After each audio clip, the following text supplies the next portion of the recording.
इसका ये हमारा 15 टन का एक LG पैकेज एसी है और जिसका मॉडल नंबर है LKC180BC03 और 1,80,000 BTU है, 220 220 इसका वोल्टेज है और R22 नंबर है गैस। इसमें प्रॉब्लम क्या है, इसमें 3 कंप्रेसर है और 3 कंप्रेसर का हमने सक्शन लगा रखा है, जिसमें एक कंप्रेसर जो बीच वाला जो कंप्रेसर हमारा वो डेड है, वो उसको हमको चेंज करना है। लेकिन एक कंप्रेसर चल रहा है, तो उस कंप्रेसर चल रहा है फिर भी उसका सक्शन की बैक प्रेशर कितना बता रहा है, लगभग 70 के आसपास बता रहा है। यानी ये जो हमारा सर्किट चल रहा है वो काफ़ी दिनों से सर्किट चल रहा है, लगभग 1 महीने से ऊपर हो गया, एक ही कंप्रेसर चल रहा है, जबकि एक सर्किट में 2 कंप्रेसर है। तो इस मतलब बैक प्रेशर से हमको ये लगता है कि लाइन में कहीं ब्लॉकेज ज़्यादा नहीं है। अगर ज़्यादा होता तो क्या होता है, ये माइनस में चला जाता, ठीक है। और हालांकि सिस्टम वाइज हमने लो प्रेशर और हाई प्रेशर डिस्कनेक्ट कर रखा है, सिस्टम वाइज चल रहा है।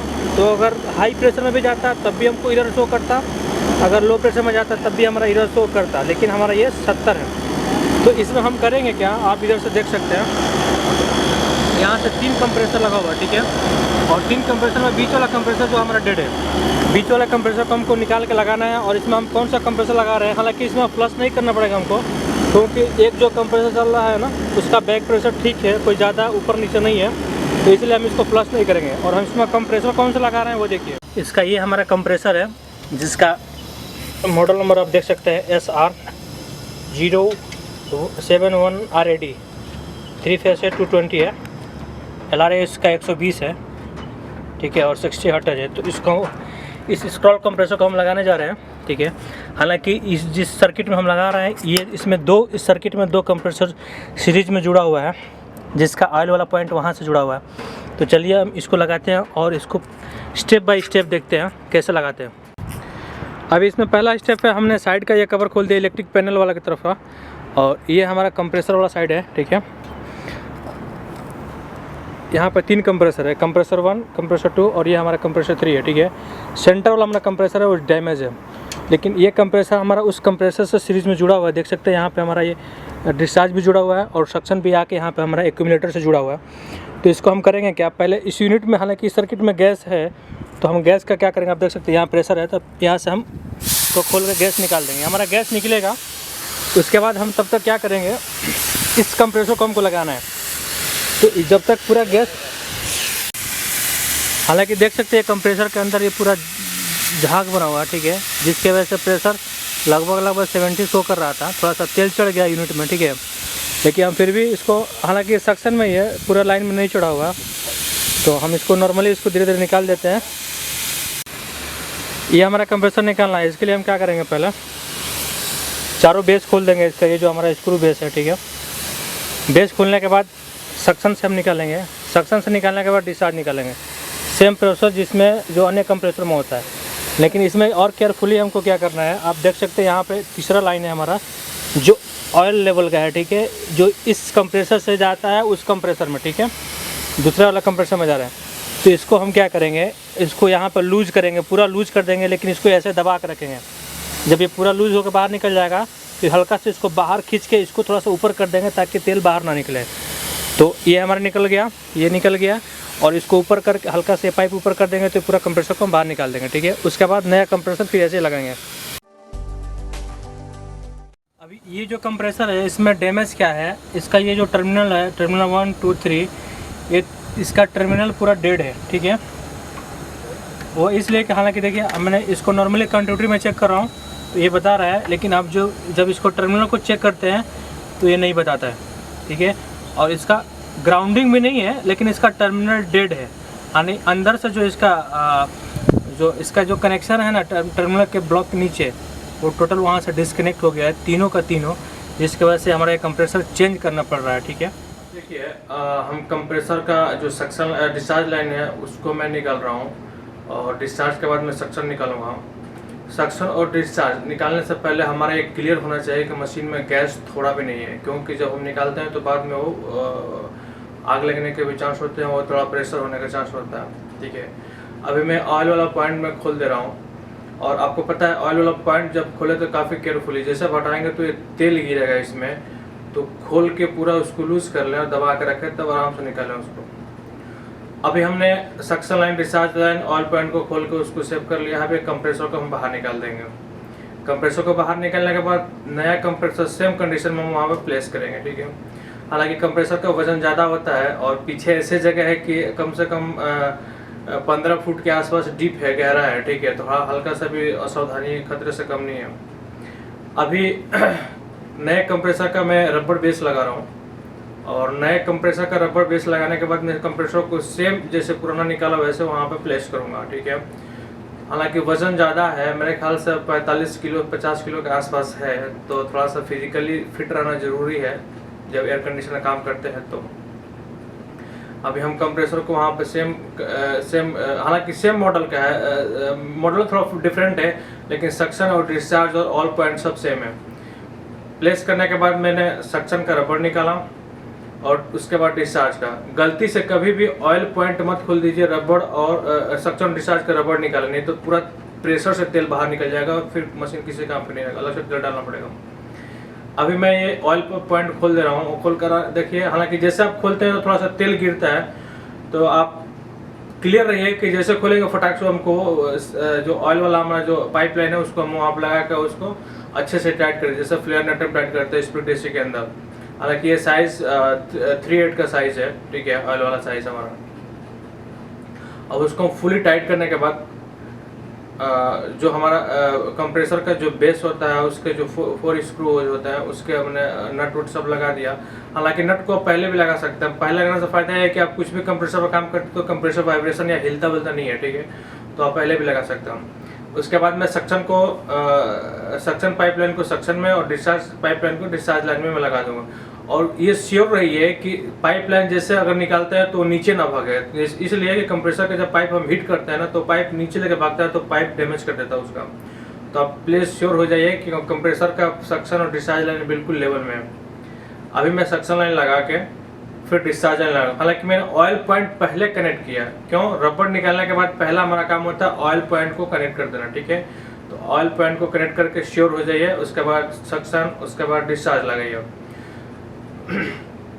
हालांकि जब पाइप अंदर ना जाए तो थोड़ा सा प्रयास कीजिए ठेलने के लिए। अगर उसके बाद भी नहीं है तो थोड़ा सा हल्का सा ठोकते हैं तो फोर्सफुली थोड़ा थोड़ा चला जाता है, धीरे धीरे करके, ठीक है। लेकिन उतना हीट मत कीजिए। कंप्रेसर का जो जड़ पे होता है, कंप्रेसर का जो सक्शन पाइप का जो जड़ है, जड़ पे ज़्यादा हीट ना कीजिए, जहाँ ज्वाइंट है वहाँ पे हीट कीजिए। और सेम प्रोसेस हमारा डिस्चार्ज लाइन में भी होता है। यानी हम इतना हीट बॉडी तक ना करें ताकि बाद में ऐसा ना हो कि पाइप लगाते टाइम वो पूरी बॉडी का जो सक्शन और डिस्चार्ज लाइन है वो उखड़ के बाहर आ जाए। तो जब भी आप ब्रीजिंग करें तो उसको काफ़ी सावधानी रखें। सक्शन लगा दिया, डिस्चार्ज लगा दिया, और एकदम थोड़ा सा टाइम लगे लेकिन श्योर हो जाए कि माइनर लीकेज भी नहीं छोड़ना है उसमें। हालांकि पाइप बड़ा है, माइनर लीकेज के चांसेस बहुत कम होते हैं, ठीक है। तो आप पहले श्योर हो जाइए, उसको चारों तरफ से राउंड घूम के उसको अच्छे तरीके से उसको राउंड लगा दीजिए। अब ये क्या लगा रहा हूँ, ये जो है जब मशीन चलता है, कंप्रेसर चलता है तो थोड़ा पाइप वाइब्रेशन करता है, ठीक है। वाइब्रेशन की वजह से क्या होता है कि हमारा जो पाइपलाइन के जो ज्वाइंट है वहाँ से लीकेज होने के चांसेस ज़्यादा होते हैं। तो ये वाइब्रेशन को कंट्रोल करता है। हालांकि ये रबर होता है, ऊपर से मेटल क्लिप होता है, ठीक है। अब क्या है, हालांकि इसका वायरिंग डैमेज था, जो पुराना कंप्रेसर था उसका टर्मिनल 3 डैमेज था। अभी हमने रिकनेक्ट कर रहा हूँ, रिकनेक्ट कर दिया हूँ, ठीक है। हालांकि देखिए, जब भी आप वायर निकालते हैं तो उसकी वायर निकालने से पहले एक पिक्चर ले लीजिए ताकि कंफ्यूज ना हो कि कौन सा वायर किधर है, कौन सा वायर किधर है। हालांकि सब में कनेक्शन एक जैसा है, ठीक है। और वायरिंग करने के बाद आप कवर लगा दिए, सेफ्टी कवर। ये टाई बेल्ट क्यों लगा रहा हूँ, कभी कभी जब मशीन चलता है तो ये जो हमारा कंप्रेसर का सप्लाई वायर है वो डिस्चार्ज से टच कर जाता है और हीट होने की वजह से फायर होने के चांसेस ज़्यादा होते हैं, तो इसलिए अब टाई बेल्ट में लगा दिया। अभी ये क्या है, ये जो डिस्चार्ज लाइन के जो पिन वाले वो ख़राब था, मैं उसको चेंज कर दे रहा हूँ। कंप्रेसर लगाने के बाद जितने भी पिन वाले हैं, स्विचेज है, सबको चेक कर लीजिए, कोई डैमेज तो नहीं है ना। अगर है तो उसको पहले चेंज कर लीजिए, क्योंकि वैक्यूम के बाद या प्रेशर टेस्ट करने के बाद आपको कोई फ़ायदा नहीं है सब चेंज करने का। तो प्रेशर टेस्ट करने से पहले मैंने पिन वाल चेंज कर दिया, हालांकि नया पिन वाल है, ठीक है। अब मैं क्या कर रहा हूँ, डिस्चार्ज लाइन यानी गेज का जो डिस्चार्ज लाइन है मैं सक्शन लाइन में लगा रहा हूँ। डिस्चार्ज का गेज का डिस्चार्ज लाइन सक्शन लाइन में, वो किस लिए, नाइट्रोजन डालने के लिए। जब भी आप नाइट्रोजन डालें तो लो साइड को क्लोज कर दें और हाई साइड जो है वाल का ओपन कर दे, फुली ओपन कर दे, और पाइप जो भी श्योर हो जाए कि पाइप हमारा रीटाइट है। हमने वाल खोल दिया, पीला वाला पाइप मैं सिलेंडर में लगाऊंगा, नाइट्रोजन सिलेंडर में। और जब भी आप सिलेंडर खोले तो धीरे धीरे खोले, ऐसा ना हो कि गैस की तरह खोल दे तो पता चले कि पाइप सब फाड़ फूड़ के पूरा बराबर कर देगा। तो सावधानी से जरूर काम करें आप। नाइट्रोजन का हल्का हल्का चढ़ने दें और हम प्रयास करेंगे कि 150 के आसपास, 150 बहुत है, 150-200 के आसपास हम प्रेशर को होल्ड करेंगे। और लीकेज के जितने प्रेशर पॉइंट है हम सबको चेक करेंगे, चाहे कंप्रेसर का discharge line, suction line joint हो गया। देखिए मैंने 150 के आसपास प्रेशर डाल दिया, ठीक है। 150 प्रेशर डाल देने के बाद मेरे ख्याल से आप माइनर लीकेज को भी फाइंड आउट कर सकते हैं नाइट्रोजन का। सक्शन चेक कीजिए, डिस्चार्ज चेक कीजिए, ऑयल वाला पॉइंट भी चेक करना होगा आपको। दूसरे वाला भी जो कंप्रेसर का है, जो ऑयल पाइप आउट हो रहा है ऑयल का, वहाँ भी चेक कीजिए, क्योंकि जब हम पाइप को इधर उधर करते हैं तो थोड़ा सा बेल्डिंग या थोड़ा सा जॉइंट थोड़ा सा लूज होने के चांसेस ज़्यादा होते हैं। तो सारे पॉइंट को आप चेक करना होगा आपको। डिस्चार्ज सही है हमारा, सक्शन सही है, ऑयल वाला पॉइंट को हम चेक करेंगे। ऑयल वाला पॉइंट भी मेरे ख्याल से सही है, क्योंकि मैं फुली रीटाइट किया था। और हाथ से जब आप टाइट करते हैं तो पता चल जाता है कि कितना और चाहिए उसको टाइट करने का। तो आप अच्छे से इसको टाइट कीजिए। और जो दूसरा कंप्रेसर है जहाँ से ऑयल निकल रहा है उसको भी टाइट कीजिए, क्योंकि मैं कंप्रेसर निकालने के टाइम में उसको पाइप को हिलाया था, ठीक है। तो लीकेज की जितने पॉइंट है चेक कीजिए। अभी मैं क्या कर रहा हूँ, सक्शन डिस्चार्ज लाइन जहाँ से हम लोग डिस्चार्ज प्रेशर चेक करते हैं, वो स्पिन को भी लीकेज टेस्ट कर रहा हूँ। और साथ में हम ये जो डिस्चार्ज लाइन सक्शन लाइन है जहाँ से हम लोग गैस चार्ज करते हैं, अभी मैं पाइप निकाल रहा हूँ। हाँ, ये जो पाइप निकाल रहा हूँ रेड कलर का, ये सक्शन लाइन है, इसका लीकेज भी हम लोग टेस्ट करेंगे। गेज निकाल के चेक किया ताकि टोटल हमारा लीकेज फाइंड आउट अगर कहीं हो तो मिल जाए, ठीक है। अब मैं क्या कर रहा हूँ, गेज को पूरा बाहर निकाल दूँ, गैस है उसके अंदर। अब टेक्निकली मैं लो साइड को सक्शन साइड में और हाई गेज का हाई साइड को मैं डिस्चार्ज साइड में लगाऊंगा, ठीक है। ये क्या कर रहा हूँ, पिन को फ्लश कर रहा हूँ, क्योंकि जब हम फेरी और झाग साबुन जो भी लगाते हैं ना, तो चार्जिंग वाले वाल के आसपास थोड़ा सा वो बच जाता है, थोड़ा सा फेरी रह जाता है। तो शेयर हो जाए, उसको फ्लश करके रिलीज कर दीजिए, क्लियर हो जाएगा, फिर आप उसको गेज लगाइए। अब मैं वैक्यूम में लगाऊंगा। वैक्यूम में लगाने से पहले क्या है, गैस को निकाल दिया था जो 150 प्रेशर था। अभी देखिए क्या है, लो साइड में आपको दिखा रहा है, मीडियम में दिखा रहा है 15 के आसपास। हम तब तक प्रेस करेंगे, वैक्यूम करेंगे जब तक माइनस में चला जाओ। अभी ये क्या है, कौन जाएगा ब्लोअर लाने के लिए, कौन जाएगा हवा मारने के लिए, कुछ कपड़े लाने के लिए। तो हमने नाइट्रोजन का ही सिलेंडर को उठा के उसी से फ्लश कर ड्राई क्लीन कर दिया। यानी जो भी हमारा इलेक्ट्रिक वाला पैनल है, इलेक्ट्रिक पैनल है, जो भी पीसीबी, उसको अच्छे से एयर से क्लीन कर दिया नाइट्रोजन से। हालांकि आप ये देख सकते हैं, जब भी आप पैकेज पर काम कर रहे हैं तो क्लीनिंग के लिए ये वाला जो जुगाड़ है आप जरूर बना कर रखें। इससे आसान क्या रहता है, यूनिट के एक ही एक साइड से आप कवर खोलते हैं, यानी मान के चले जिधर फिल्टर वाला एरिया है उधर से आप फिल्टर का और कंडेंसर का 2 कवर खोलेंगे तो पूरे मशीन का आप सर्विसिंग कर सकते हैं। तो पूरी बॉडी आपको खोलने की जरूरत नहीं होती है। हालांकि लगभग ये 1 मीटर के आसपास है। और जब भी हाँ, और उसके जो जहाँ से वाटर फ्लो है वहाँ पे मैंने ½ इंच का एल्बो लगा, एल्बो नहीं है वो 45 है, ताकि और उसमें बारीक छेद कर रखा हूँ जिससे उसका फ्लो काफ़ी अच्छा हो और प्रेशराइज हो, ठीक है। तो ये जुगाड़ जरूर अपनाइए आप भी, क्योंकि 2 आप कवर खोलते हैं पैकेज जैसे में तो आसानी से क्लीन कर सकते हैं। और देखिए जब भी क्लीन करें तो पहले अंदर, जैसे ये वी साइड है हमारा, ये वी साइड है ना, तो पहले अंदर से क्लीन करें, इधर भी और इधर भी, इसलिए कि जो कचरा होता है इधर से खींचता है। जब क्लीन करेंगे तो पूरा नीचे लटक जाएगा, ठीक है। तो ऊपर से दोनों में वी से क्लीन करें, ठीक है। और उसके बाद साइड से मार देंगे तो भी कचरा पूरा बाहर आ जाता है। तो जब भी क्लीन करें तो अंदर से क्लीन करें, उसके बाद साइड से उसको मार के अच्छे से क्लीन कर दें। हालांकि शाम का समय हो गया था तो थोड़ा सा वीडियो डार्क हो गया है, लेकिन ठीक है, कोई बात नहीं। लगभग मेरा सर्विसिंग का काम लगभग ख़त्म हो गया। और पहले जो हमारा कंप्रेसर साइड का जो कंडेंसर होता है वो सर्किट 1 का कंडेंसर होता है और दूसरा वाला हमारा सर्किट B का होता है। तो दोनों आपको कंडेंसर भी पता होना चाहिए कि सर्किट कौन सा कंडेंसर सर्किट 1 का है, कौन सा B का है, ठीक है।